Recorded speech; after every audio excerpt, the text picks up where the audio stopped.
Hello, this is Angela with Progress Permaculture. I am obviously in my bedroom, not out in my permaculture garden. It is 100 degrees out and the air quality has taken a very sudden turn for the worse. And I'm having a little bit of a lie-in this afternoon with Ruth. Do you want to say hi, Ruth? Hi. We're chillaxing. Our plans for today got completely ruined. We were going to go to Oxbow and the whole family, Ruth took today off work, B has the day off work, and so I was going to take all the kids and we were going to go to the river for today. And we got 6 blocks from home and I had a flat tire. Grateful that we were 6 blocks from home and not, 3/4 of the way out to Oxbow on a 100-degree day with no cell reception out there. So really grateful. We got the tire reinflated very quickly. There's a screw in it. So my husband is at the tire shop right now and we're all home. And, it just put a big kink in my day. I've had a lot of stress lately and I felt like the kids have been under a lot of stress lately.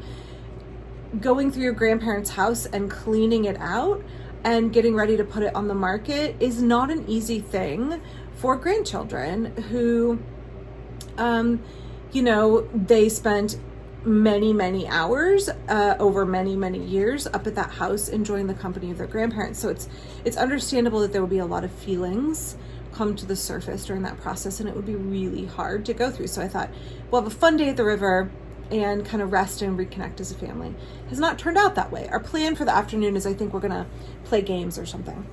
But since it is so flippin' hot out and since Ruth is home, I thought this would be a good opportunity to talk about permaculture design and how it really focuses on the interconnectedness of all things. And that is a reason and a unique quality to it that I think differentiates it from many other kinds of design systems, especially garden design systems. It is a holistic view. It is a patterns to details view of how to design things. So today, scorching hot yesterday, and it's going to be very hot for the next few days. And as I said, there are fires because it is fire season. And I hate that I have to say that, and that's a thing now, but it is a thing that we have to live with and adapt to. And Ruth is at Portland State University for the summer doing an internship in the physics lab. And so she's living in the dorms. She has her own apartment, her own kitchen, right? How's that working for you? They don't have air conditioning because when they were built, they said they didn't need air conditioning, but now it gets to like 110 in there. Can you describe a little bit more about your apartment? It's a single person apartment and we're not allowed to have AC units in. We just have a really old box fan and because it's so high up, what floor are you on? The 10th floor. Yeah. Because it's so high up, the window only opens like this much, like it's metal and for safety's sake. Yeah, you can't open it more than just like a tiny crack. And so it's really hard to get any ventilation going in the apartment. What some professors have told me is, oh, what you should do is open the window and then leave your door open at night and let air circulate through. I'm like, well... Male professors have told you this? All male professors have told me this. Because a woman would never tell another woman living alone to leave the front door of her dwelling wide open in the middle of the night. My aunt got me like a door stopper to put on the door so that people can't open it. So Ruth is home, right? We decided that it would be worth it for her health and her well-being to come and pick her up in downtown Portland and bring her home for the nights over the next few days while it's unbearably hot and while it's not safe for her to really be on the 10th floor. That is a position of privilege where her parents have a home that she can escape to when the weather is really hot. And she doesn't have to just suffer in her apartment. For a lot of people in Portland, they don't have any option. A lot of these high-rise apartment buildings that were thrown up very quickly, we have a serious housing shortage in Portland, and I don't want to diminish the reality of that. We need a lot more housing. The focus from the city and from the state, from our governor, has been very much, we've got to increase housing immediately because we have such a housing crisis. And so it's that very singular focus, a rapid increase in the construction of housing. that is so polar opposite to the way permaculture would think about designing for solutions, right? So we're seeing in Portland that, and in Oregon in general, we've identified a problem and we've identified a solution to it. Problem, lack of housing. Solution, build as many houses, and particularly high density houses, as you can as quickly as you can to get people housed. Worthy goal to get people housed. Permaculture would say there is no singular problem that is divorced from everything else going on within the system. Permaculture would say whatever you do has rippling impacts to everything else in the system, and that when you think the solution is really simple and that it is, a singular solution, and that singular solution to your one problem over here won't have consequences over here and over here and over here and over here, you're fooling yourself. So in permaculture, we look at focusing very much on the interconnectedness. In permaculture, what we're looking at is that when you have one problem, in an attempt to solve that problem, you don't want to inadvertently create other problems. You don't want the bigger picture to be that you have put forth into your system something that will have an overall detrimental effect, even though it may solve your one thing. For example, spraying DDT to get rid of mosquitoes to reduce the risk of malaria. That's something we did in America. Highly effective, incredibly effective at reducing malaria. I don't know if you're aware, a lot of places in America had malaria until DDT came in and reduced the mosquito population significantly. You may say, simple problem, simple solution, but obviously we know the ramifications. Because everything is interconnected, what we saw was the thinning of eggshells for our birds, particularly our birds of prey, and we saw our much beloved and protected birds of prey become endangered as a result of use of DDT way over in this other part of the system. You wouldn't think that spraying for mosquitoes would impact bald eagle eggshell thickness and therefore the fitness and survivability of bald eagle populations, which then reduction in bald eagle populations allows for other problems to proliferate because the system is no longer in balance. You are now missing an apex predator, and that brings all kinds of issues on its own. For example, mesopredator release, et cetera, et cetera. So in permaculture, we say we have a housing crisis.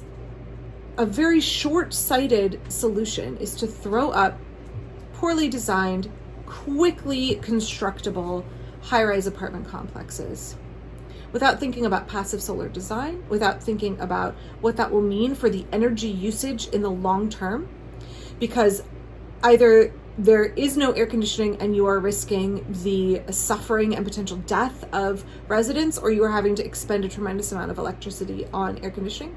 And I will add that when we've had our heat events in Portland, the folks who are at the highest risk of death have been the elderly in apartment buildings where they don't have air conditioning.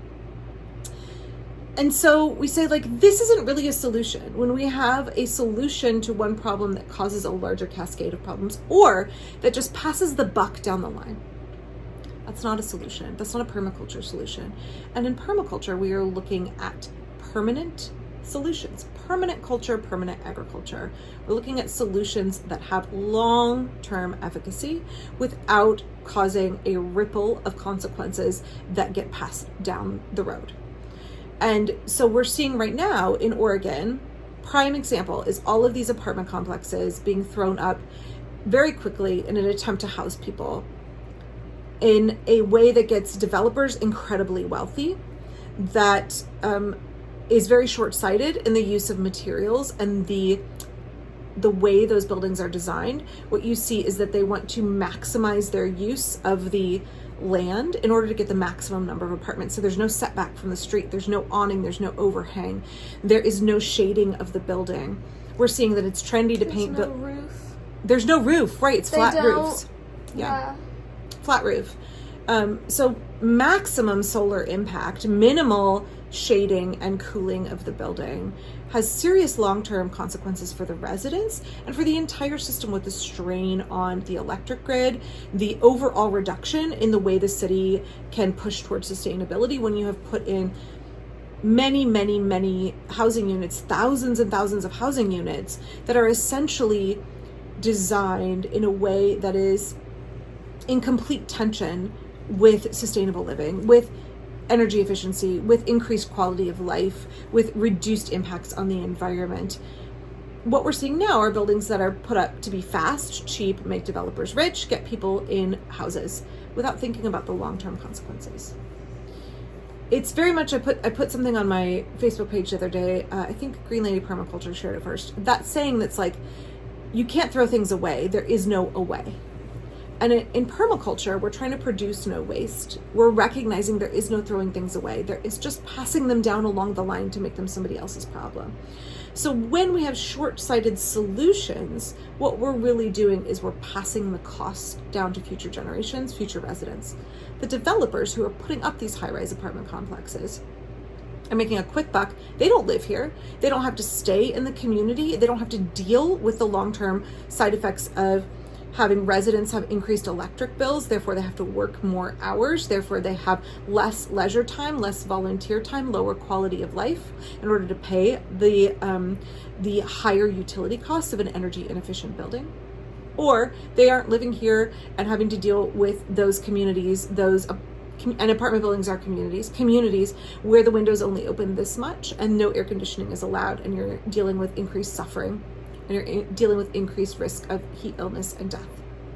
Combine that with the fact that, again, we're looking at the connections in all things. What are the consequences all over the place? How are we shooting ourselves in the foot as a city in the long term?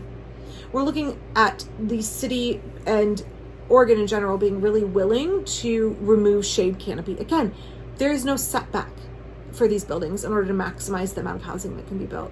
So we're seeing trees being removed. We're seeing the urban tree canopy, which I've talked about a lot in the past, and I will link to some more research about it down below. We're seeing the urban tree canopy being stripped, being denuded from our city, right? We are losing our shade. And we are losing our shade, particularly in low-income areas. There's a shade equity group in Portland, and I love that phrase, shade equity.